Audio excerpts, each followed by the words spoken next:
Hey y'all, guess what time it is? Another garden video. Okra's doing real good. That one and that one over there. We harvested at least, I'd say 10 meals. Yeah. They seem to grow better in the pots, except also on that septic hill behind this papaya tree. One's grown real well there. But other than that, the rest are growing good in these pots with a little bit better soil. Um, My ground has nematodes that rip up the roots, so they don't do so well. And so I experimented with putting them in pots, and I did real well.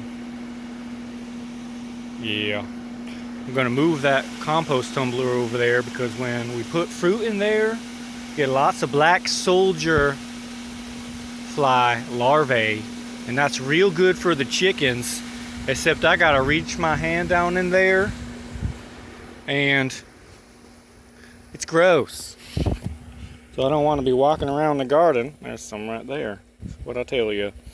Don't want to be walking around the garden with a handful of fly larvae. So I'm gonna roll it on down to the chicken run over there, so I can just toss them. All right, I'm gonna stop that stupid accent. Look at these nice pavers, all nice and swept. And do you know why there are no pine needles all over the pavers, besides being swept? It's because I clipped these goddamn chickens' wings, because they would just fly out and they would just kick the pine needles everywhere, kick the garden beds everywhere, eat all the seeds, kick everything onto the path. Y'all are a bunch of jerks. So I clipped their wings, painless of course. Now they can't get out of here, and I can actually plant seeds and have clear paths. I'm trying to move all my rabbits out of the chicken coop, so I got this fancy rabbit hutch under construction. I'm gonna put some of that tin roofing over there on top, and then it'll kind of be like this right here. The cage itself will be all wired, it'll just be held up by the wood, because it is just not too good to have the rabbits in here with the chickens. I got 10 chickens, and I was thinking it wouldn't be too dirty in there for the rabbits, but the rabbits are not happy. I've had a lot of them die, so I'm not doing that anymore. Moving all the rabbits out. These ones have all been good. Rabbits tend to just chill during the daytime, especially when it's hot. So that's what these guys are doing. They're just chilling. This one's having a little snack. And then at nighttime they run around constantly. Not too much is going on in the beds just yet. The annual growing season is just starting.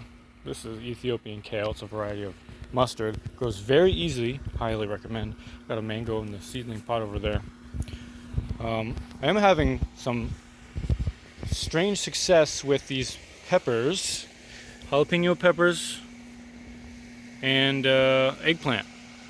I already got one, and you see 3 growing on this plant with more blossoms, and then it looks like I can see at least 1, 2 on that plant, and they are just, every time you look, those eggplant are a little bigger, according to my assistant. So I got lots of rabbit poop in that bed, and the weather's been very nice. Warm but not too hot, and raining fairly frequently, so the conditions are ripe, and the soil is fertile. So I'm having real good success with eggplants, peppers, and okra at this time. I guess that's longevity spinach in a cement block there. It's the best one I have so far, I think, right now. And I got marigolds coming out of the cinder blocks too. They do good, but they just kind of fall all over the place and look kind of gangly. So I don't think I'm going to do that anymore. And in this bed I see some marigolds, some weeds of course. Looks like Ethiopian kale, looks like probably a Seminole pumpkin, that big leaf with the what looks like bones inside of it kind of. And some Tulsi herbs. And that flowering one right there looks like it's probably either a squash or maybe a melon. And then That the weed you see kind of looks a little bit like clover. I think that's called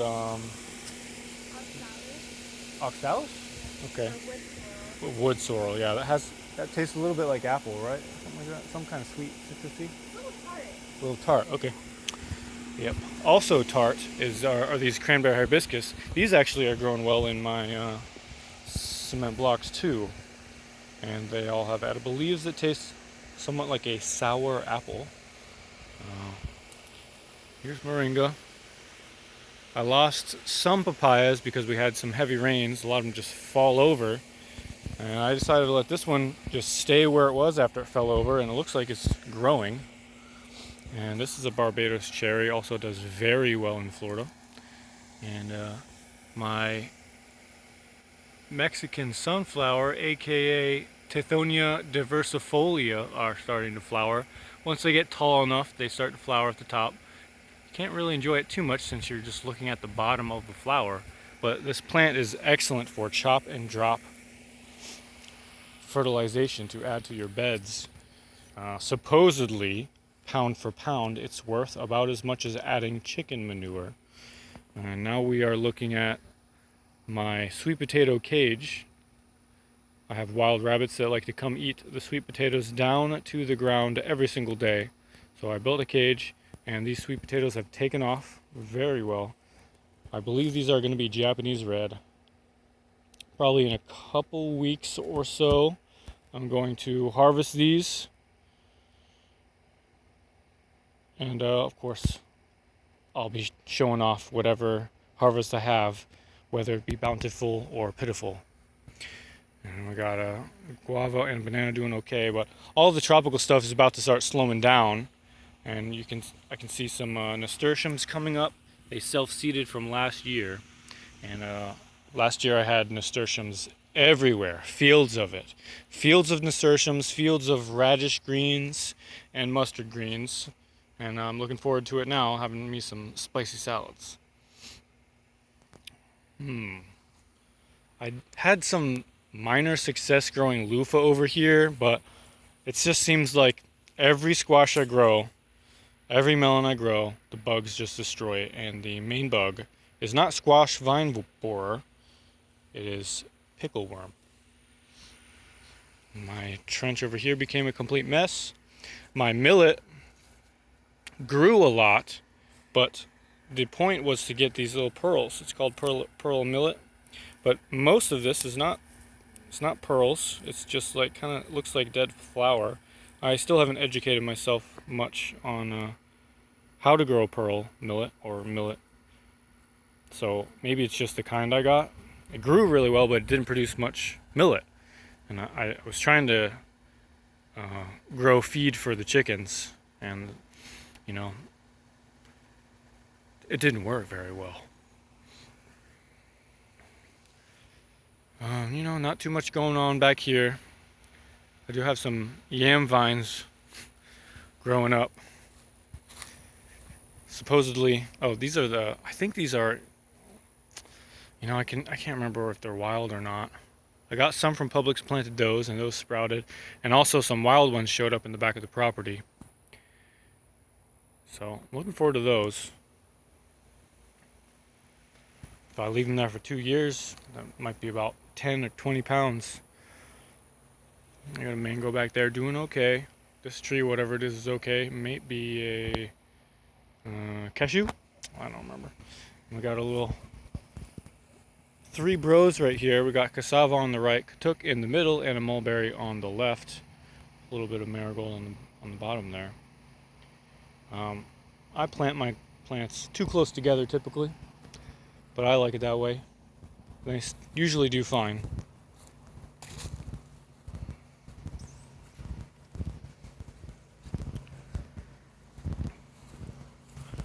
Yeah, I think that's all for this episode.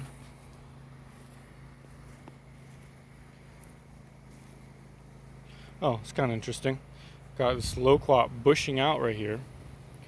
And then, this looks like a loquat here.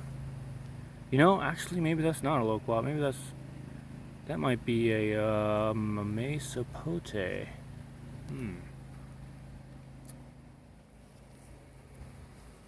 Yeah. Been harvesting tons of papayas too. I was having an issue with birds coming to eat them as soon as they turned ripe, so I just harvested them a little earlier and the birds seem to have given up. And that's a beautiful looking starfruit tree that's giving me 0 starfruit. Oh jeez, it scared me. Oh my god. Alright. Oh. I've decided to convert my paths from pavers to straw because it's just so much nicer to walk on with your bare feet. And let's see. I put 3 okras in this bed a little while ago, and they're doing okay so far, but I'm wondering if the nematodes are going to kill them too. And we got pineapple sage right here. What's that for? The flowers can be used to make a beverage. Oh, yum. I'm always drinking random types of tea. Sometimes make them out of rosemary and mint and basil sometimes.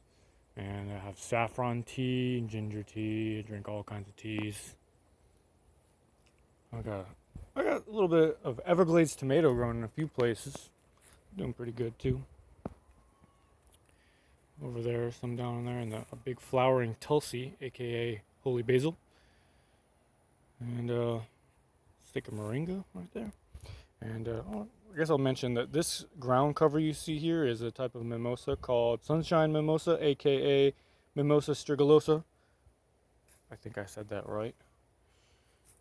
This is all from one plant, maybe 6 or 7 months ago. Doing very well. Very easy to propagate, even though it's a little pricey to buy at first. I think it's like $6 for a little pot. But if I recall correctly, it is nitrogen fixing. So if you need a ground cover, I recommend that. Alright folks,